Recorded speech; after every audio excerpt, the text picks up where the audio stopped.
Ladies and gentlemen, boys and girls, cats and kittens, welcome back to the podcast. Thank you, thank you, thank you. I had a fun live stream last night, and I'm getting heat for it today. But you know what? I get heat constantly, so I'm kind of indifferent to it.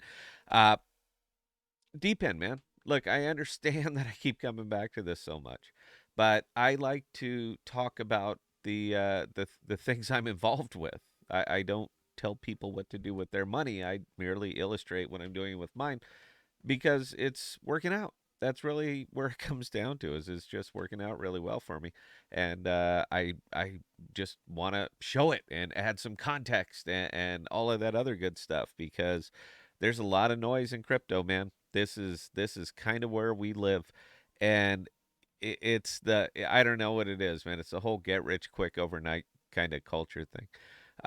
We here at the podcast, we've been into DePIN before it was called DePIN, before there was a name for it. But we literally saw the path, and it's worked out real well. But I still don't think that we've even really seen the start of it yet. I mean, it's nice that everything's going up, it's popping, everybody's making money. That's wonderful. But we haven't really even seen the start of this yet. People are crazy about financials. They love financials because there's lots of intricate ways that you can squeeze dimes out of nickels, and it's so heavily diluted that I really don't have any interest in it anymore. I will farm some places, but I do it to earn money to put it into DPIN tokens. I scalp uh, bad chains or over underbought projects so that I can scalp them out and turn them into DPIN. That's it. I'm into virtually all of these things. And if you look at our channel going way back years, we were talking about these things long before they were things. But it helps to have a little bit of context. Now, Cosmos DeFi made an excellent post today. You need to position yourself for the narrative. And right now, the narratives are DePIN and AI. Now, fortunately, we were in before that, before the narrative mattered. But uh, he made an excellent point, and the excellent point is coming around to the fact that crypto is narrative driven. Crypto is narrative driven. So I need to be where the narrative is helpful and bringing lots of other people and investment dollars over to uh, these projects. But it helps if you actually see it. And when you see the narrative and you put it together, then you start to realize, yeah, I maybe need to reevaluate. We're gonna start nice and simple with Render. All right, Render is a big dog, huge market cap. Cloud, that's it. Cloud providers. This is what they do. It's excellent project. Excellent project. It's been around for a long, long time, doing incredibly well. But the chart that I'm showing you here is the 3 month chart. Now that really matters because 3 months ago you could have bought it at 370, and currently it's sitting at it's going to be hovering at $10 before it makes the next leg. But that's not all. That's the funny thing that they're one of lots of different ones that I'm heavily into. Akash, look that looks great. 24-hour chart. Oh my God, it's falling. And then you look at it over 3 months. Same thing. You could have bought it 3 months ago at dollar 70. You could have bought it 3 months ago at dollar 70. $6 now. It hit it yesterday. It'll be back. It's gonna continue to do its thing. Cloud servers. Jackal. Let's take a look at Jackal because you guys know that I'm hot and heavy on Jackal, and I'm going to continue to be hot and heavy on Jackal. And if you look at it over 3 months, 3 months ago, you could have bought it at 16 cents. 6 months ago, you could have bought it at a nickel, and 8 months ago, you could have bought it at 2 cents. 74. There it is right now. The narrative. Look at it on the apply the narrative to all of these other projects that are going that are just kind of booming up here. How about fetch?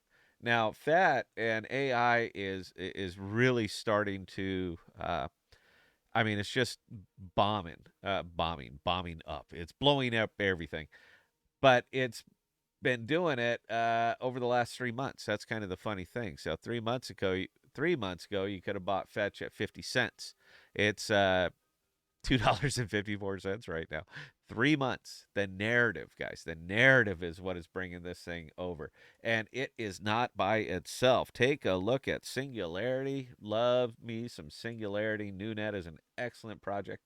$1.14 doesn't look like it's really sailing away. Oh, look at there. But we look at it over the 3 months, and 33 cents to $1.14 right now.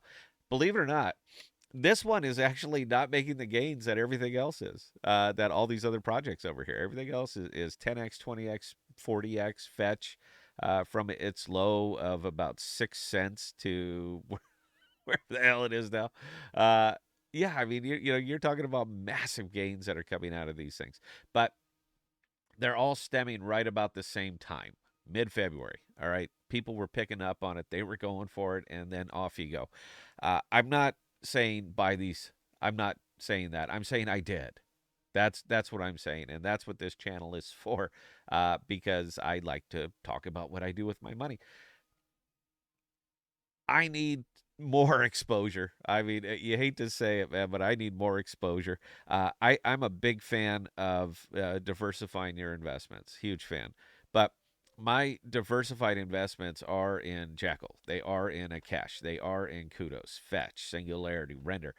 I am heavy, heavy, heavy in DePIN because this is what takes Web3 into the Web2 world is infrastructure. If you don't have infrastructure, then there's no point. You might as well all sit here at the same poker table and just pushing money around like you do with the financials.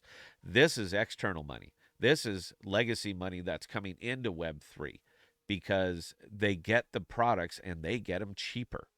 That's really where it comes down to is you can do things in Web3 that you can do in the legacy world, but over here you can do them a lot cheaper. So if you create a path for these enterprise customers, these enterprise businesses to come over and start taking advantage of similar products at 30% of the cost, that is inevitable.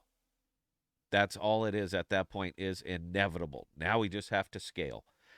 You see, Akash is making hundreds of millions of dollars of investment into hardware. Fetch is making tons of investment into hardware. Jackal is making tons of investment into hardware. Everybody's making investments into hardware because they have the name, the product works. So now it's just about scale. That's all it is. $50 million market cap.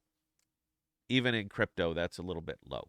In the legacy world, it's not even a blip on the radar. But the only thing that keeps it at $50 million as opposed to $500 million is scale. Scale takes time. But if you are positioned now, if you're in it now, just a matter of time, man. That's has been my outlook the entire time. I have not changed it. I'm not going to. I will play with your financials. I will get some money in and we'll get the gains and it'll be wonderful and I can't wait. But I'm going to clear those gains and I'm going to buy Jackal. I'm going to buy Render. I'm going to buy Kudos. I'm going to buy the things that are just now really getting their legs under them before they really go. So, anyway, this is a little bit more hypish than I usually do, but I want to be clear so that you understand that this is my focus. That's it. Everything else, they're neat. They're playthings. But this is where my focus is. So anyway, questions or comments, Scott at thepodcast.com. I answer any and all. And until next time, please stay safe and please be smart with your money, guys. Cheers.